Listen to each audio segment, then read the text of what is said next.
মাইক্রোসফটের মতন কোম্পানির উপরেও যে ধস নামতে পারে এই জিনিসটা কি চিন্তা করা যায়? মানে তারাও যে মিলিয়ন মিলিয়ন ডলার লস খায় এটাও কি বিলিভেবল? আসেন এই রিলেটেড একটা গল্প শোনাই। 2006 সালে মাইক্রোসফট একটা মিউজিক প্লেয়ার লঞ্চ করে যেটার নাম ছিল জুন, যা ডিরেক্ট কম্পিটিটর ছিল অ্যাপেলের আইপড। ফিচার্সের দিক দিয়ে যদি আপনি হিসাব করেন তাহলে দেখা যাবে জুনের যে সব ফিচার ছিল এটা কিন্তু কম্পারেটিভলি আইপডের থেকে একটু ভালো ছিল, যেমন স্ক্রিনটা বড় ছিল, দেখতেও সুন্দর ছিল, ওয়্যারলেস মিউজিক ট্রান্সফার করা যেত অ্যান্ড মেনি মোর।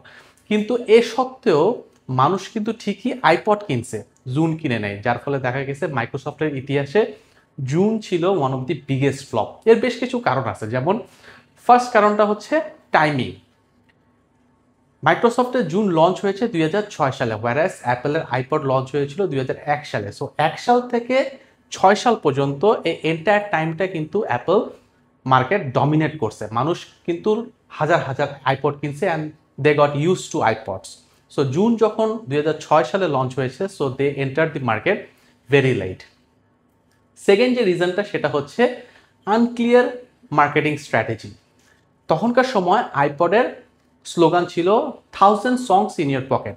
মেসেজটা অনেক ক্লিয়ার, সিম্পল, তাই না? যে আপনি যদি একটা আইপড কিনেন তার মানে 1000 songs in your pocket, simple একটা মেসেজ দিছে। ওয়ারাস জুনের স্লোগান ছিল ওয়েলকাম টু দি সোশ্যাল, মানে সামাজিকতায় স্বাগত।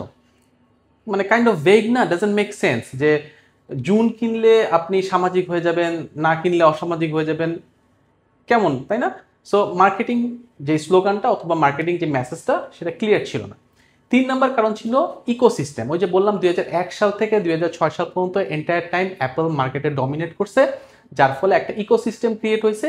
জুন যখন লঞ্চ হয়েছে তখন মানুষকে ওই ইকোসিস্টেম থেকে বের করে আনতে পারে নাই। এবং 4 নম্বর সবচেয়ে বেশি যে রিজনটা সেটা হচ্ছে 2006 সালে জুন লঞ্চ হওয়ার পরে তার 1 বছর পরেই কিন্তু অ্যাপল আইফোন লঞ্চ করেছে, এবং আইফোনের ভিতরেই কিন্তু সব কিছু ছিল, মিউজিক প্লেয়ার ছিল and everything. So music player যে আলাদা করে একটা ডিভাইস কিনতে হবে এই কনসেপ্টে আস্তে আস্তে অবসলিট হয়ে যাচ্ছিল, যার ফলে দেখা গেছে মানুষ আর মিউজিক প্লেয়ার কিনাই বন্ধ করে দিয়েছিল।